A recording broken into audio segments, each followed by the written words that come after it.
দিগন্তজোড়া জনমানবহীন এক প্রান্তরে সন্ধ্যা নামছিল। সূর্যের শেষ লাল আভা যখন পশ্চিম আকাশে মিলিয়ে যাচ্ছিল, তখন ধুলোমাখা পথ ধরে হেঁটে চলেছিলেন এক ক্লান্ত পথিক। নাম তার আব্দুল্লাহ। আব্দুল্লাহর গায়ে থাকা জুব্বাটি ধুলোয় মলিন, মুখে দীর্ঘ সফরের ক্লান্তির ছাপ, আর তৃষ্ণায় তার জিহ্বা শুকনো কাঠের মতো হয়ে গেছে। তার পানির মশকে এক ফোঁটা পানিও নেই। তিনি যাচ্ছিলেন দূরবর্তী এক জনপদে, নিজের ভাগ্য গড়ার আশায়। কিন্তু পথের মাঝে সন্ধ্যা ঘনিয়ে আসায় তিনি চিন্তিত হয়ে পড়লেন। এই ফাঁকা প্রান্তরে রাতে যেমন হিংস্র জন্তুর ভয় আছে, তেমনি আছে পথ হারানোর আশঙ্কা। চলতে চলতে হঠাৎ দূরে ঝাপসা একটা কুঁড়ে ঘর তার চোখে পড়ল। আশপাশে আর কোনো বসতি নেই, শুধু ওই একটিমাত্র জরাজীর্ণ ঘর। আব্দুল্লাহর মনে ভরসা জাগল। তিনি দ্রুত পায়ে সেই ঘরের দিকে এগিয়ে গেলেন। দরজার কাছে গিয়ে কুণ্ঠিত স্বরে ডাক দিলেন, আসসালামু আলাইকুম, বাড়িতে কি কেউ আছেন? ভেতর থেকে এক বৃদ্ধের দুর্বল কিন্তু স্নেহভরা কণ্ঠ ভেসে এলো, ওয়ালাইকুমুসসালাম, কে তুমি বাবা? দরজা খুলে বেরিয়ে এলেন এক বয়োবৃদ্ধ ব্যক্তি। নাম তার হাশেম। বয়সের ভারে নুয়ে পড়া দেহ, গায়ে সেলাই দেওয়া পুরনো কাপড়, কিন্তু মুখমণ্ডলে অদ্ভুত এক নুরানি আভা। আব্দুল্লাহ বিনয়ের সাথে বললেন, আমি এক মুসাফির, পথ চলতে চলতে রাত হয়ে গেছে। আল্লাহর ওয়াস্তে আজ রাতের জন্য আমাকে কি একটু আশ্রয় দেবেন? বৃদ্ধ হাশেম মুচকি হেসে বললেন, আল্লাহর মেহমানের জন্য আমার ঘরের দরজা সব সময় খোলা, ভেতরে আসো বাবা। আব্দুল্লাহ ঘরে ঢুকে দেখলেন ঘরের অবস্থা খুবই খারাপ। আসবাব বলতে প্রায় কিছুই নেই। এক কোণে টিমটিম করে জ্বলছে একটা মাটির প্রদীপ।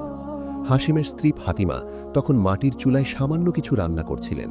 তাদের চেহারা দেখেই বোঝা যাচ্ছিল চরম দারিদ্র্যের মধ্যে কোনো রকমের দিন কাটাচ্ছেন তারা।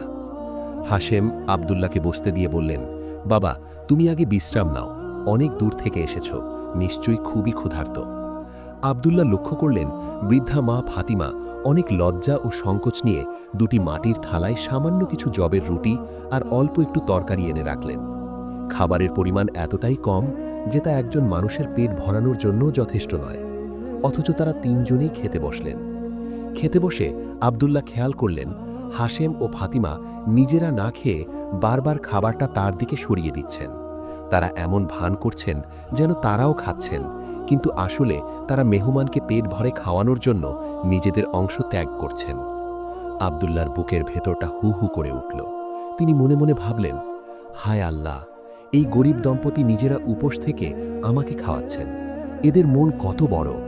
খাওয়া শেষে হাশেম দীর্ঘশ্বাস ফেলে বললেন, বাবা, একসময় আমাদের গোলা ভরা ধান আর গোয়াল ভরা গরু ছিল, কিন্তু টানা কয়েক বছর খরা আর মহামারীতে আমরা সব হারিয়েছি। আমাদের একমাত্র ছেলেটাও নিখোঁজ। এখন আল্লাহর উপর ভরসা করা ছাড়া আমাদের আর কোনো ভরসা নেই। রাত গভীর হল। হাশেম ও ফাতিমা তাদের একমাত্র পুরনো বিছানাটা মেহমানকে ছেড়ে দিয়ে নিজেরা মাটির মেঝেতে শুয়ে পড়লেন। কিন্তু আব্দুল্লাহর চোখে ঘুম এলো না। তার মনে তখন চলছিল তুমুল এক লড়াই। আব্দুল্লাহর কোমরের গেঞ্জেতে লুকানো আছে কয়েকটি রূপার মুদ্রা। এটাও তার জীবনের শেষ সম্বল। এই মুদ্রাগুলো দিয়েই তিনি কোনো নতুন শহরে গিয়ে ব্যবসা শুরু করার স্বপ্ন দেখছেন। যদি এগুলো দান করে দেন, তবে তিনি হয়ে যাবেন পথের ভিখারির মতো নিঃস্ব। আর যদি নিজের কাছে রেখে দেন, তবে এই দয়ালু দম্পতির প্রতি কৃতজ্ঞতা না দেখানো হবে। তার বিবেক তাকে প্রশ্ন করল, আব্দুল্লাহ, তুমি কার উপর ভরসা করো? এই সামান্য কয়টা মুদ্রার উপর, নাকি সেই মহান রবের উপর যিনি কীট পতঙ্গকেও রিজিক দেন? হঠাৎ তার মনে হল আল্লাহ হয়তো তাকেই পরীক্ষা করছেন।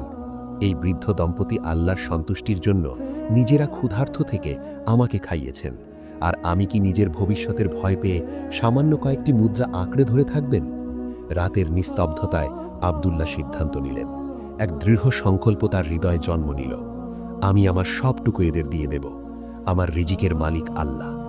এই ভাবনা আসার সঙ্গে সঙ্গেই এক অদ্ভুত শান্তি তার মনে নেমে এলো, এবং কিছুক্ষণ পর তিনি ঘুমিয়ে পড়লেন। ভোর হল। পাখির ডাকের শব্দে ঘুম ভাঙল আব্দুল্লাহর। ফজরের নামাজ পড়ে তিনি রওনা হওয়ার প্রস্তুতি নিলেন। দরজার সামনে দাঁড়িয়ে তিনি কোমরের সেই রূপার মুদ্রার থলিটি বের করলেন। হাশেমের হাত ধরে তিনি বললেন, বাবা, আপনারা আমার জন্য যা করেছেন তার বদলা দেওয়ার ক্ষমতা আমার নেই। এই সামান্য কয়েকটি মুদ্রা আমার পক্ষ থেকে আপনাদের জন্য উপহার, দয়া করে ফিরিয়ে দেবেন না। বৃদ্ধ হাশেম চমকে উঠে হাত পিছিয়ে নিলেন। তিনি বললেন, না বাবা, এটা আমি নিতে পারবো না। তুমি মুসাফির, সামনের পথ অনেক লম্বা। এই সম্বল ছাড়া তুমি বিপদে পড়বে। মেহমানের কাছ থেকে বিনিময় নেওয়া আমাদের জন্য ভালো নয়। আব্দুল্লাহর চোখে পানি চলে এলো। তিনি কান্নাজড়িত কণ্ঠে বললেন, আল্লাহর দোহাই লাগে বাবা, আমাকে ফিরিয়ে দেবেন না। আমি আল্লাহর উপর ভরসা করেই এই সিদ্ধান্ত নিয়েছি। আপনারা যদি এটা না নেন তবে আমার মন ভেঙে যাবে। আব্দুল্লাহর অনুরোধে হাশেম আর না করতে পারলেন না।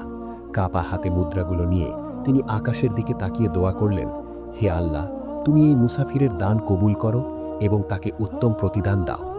খালি হাতে কিন্তু পরিপূর্ণ হৃদয় নিয়ে আব্দুল্লাহ আবার পথে বের হলেন। তার পকেটে একটি মুদ্রাও নেই, মশকে নেই পানি, তবুও তার মনে ছিল অটুট বিশ্বাস। সূর্য যখন মধ্য গগনে উঠল তখন মরুভূমির বালি আগুনের মতো গরম হয়ে গেল। আব্দুল্লাহর গলা শুকিয়ে কাঠ হয়ে গেল। মাইলের পর মাইল হাঁটছেন, কিন্তু কোথাও পানির দেখা নেই।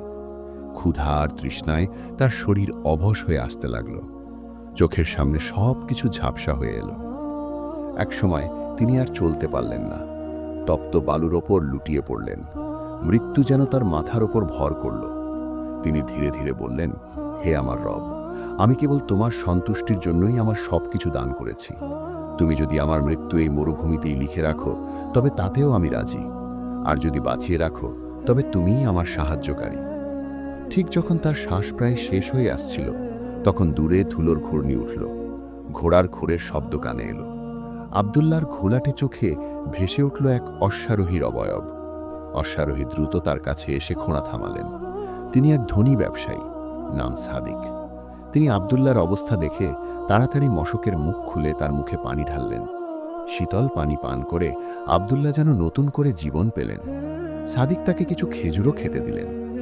কিছুটা সুস্থ হওয়ার পর সাদিক তাকে জিজ্ঞেস করলেন, হে যুবক, এই জনমানবহীন প্রান্তরে তুমি নিঃস্ব অবস্থায় কেন? তখন আব্দুল্লাহ সব সত্য কথা খুলে বললেন। তার কথার ভেতরে যেমন সততা ছিল, তেমনি তার চেহারাতেও ছিল এক ধরনের মর্যাদার আভা। সাদিক মুগ্ধ হলেন। তিনি বললেন, আমি অনেক দিন ধরে একজন বিশ্বস্ত সঙ্গী খুঁজছি আমার ব্যবসার দেখাশোনার জন্যে। তোমার চোখ মুখে আমি সেই সত্যনিষ্ঠার লক্ষণ দেখতে পাচ্ছি। তুমি কি আমার সঙ্গে যাবে? আমি তোমাকে আমার ব্যবসার অংশীদার করব। আব্দুল্লাহ অবাক হয়ে আকাশের দিকে তাকালেন। এ তো সরাসরি আল্লাহর সাহায্য। তিনি রাজি হলেন। সাদিকের সঙ্গে তিনি শহরে গেলেন। তার সততা, বুদ্ধি আর পরিশ্রমের ফলে সাদিকের ব্যবসা অল্প সময়েই অনেক উন্নতি করল। কিছুদিন পর সাদিক তার একমাত্র কন্যার সঙ্গে আব্দুল্লাহর বিয়ে দিলেন। যে আব্দুল্লাহ একদিন একেবারে খালি হাতে পথে নেমেছিলেন, আজ তিনি সেই শহরের অন্যতম ধনী ও সম্মানিত ব্যবসায়ী। কিন্তু এত সম্পদও তাকে গর্বিত বা অহংকারী করতে পারল না। তিনি আগের মতোই বিনয়ী ও দানশীল রইলেন। কয়েক বছর কেটে গেল। আব্দুল্লাহ এখন সুখে শান্তিতে দিন কাটাচ্ছেন, কিন্তু তার হৃদয়ের এক কোণে সবসময় সেই বৃদ্ধ দম্পতি হাশেম আর ফাতিমার স্মৃতি উজ্জ্বল হয়েছিল। তিনি প্রায়ই ভাবতেন, আহা, তারা এখন কেমন আছেন? আমার দেওয়া সামান্য কয়টি মুদ্রা দিয়ে কি তাদের কোনো উপকার হয়েছিল? একদিন তিনি তার স্ত্রীকে এই ইচ্ছার কথা জানালেন। তিনি সিদ্ধান্ত নিলেন সেই দম্পতিকে খুঁজে বের করে তাদের শেষ জীবনটা সুখে স্বাচ্ছন্দ্যে কাটানোর ব্যবস্থা করবেন। প্রচুর সম্পদ, উট ঘোড়া বোঝাই উপহার সামগ্রী নিয়ে এক বড় কাফেলার সহ আব্দুল্লাহ সেই পুরনো প্রান্তরের দিকে রওনা হলেন। অনেকদিন ভ্রমণের পর তিনি সেই চেনা জায়গায় পৌঁছলেন। কিন্তু এ কি, তিনি নিজের চোখকে বিশ্বাস করতে পারছেন না। যেখানে আগে ছিল ধূসর মরুভূমি আর একটি ভাঙা কুড়ে ঘর, সেখানে মাইলের পর মাইল সবুজ ফসলের ক্ষেত, হাজার হাজার মেষ আর উট চড়ছে। গড়ে উঠেছে সমৃদ্ধ এক জনপদ। পানির কুঁয়ো, ফলের বাগান আর মানুষের কোলাহলে জায়গাটা মুখরিত। আব্দুল্লাহ ভাবলেন তিনি হয়তো পথ ভুল করেছেন।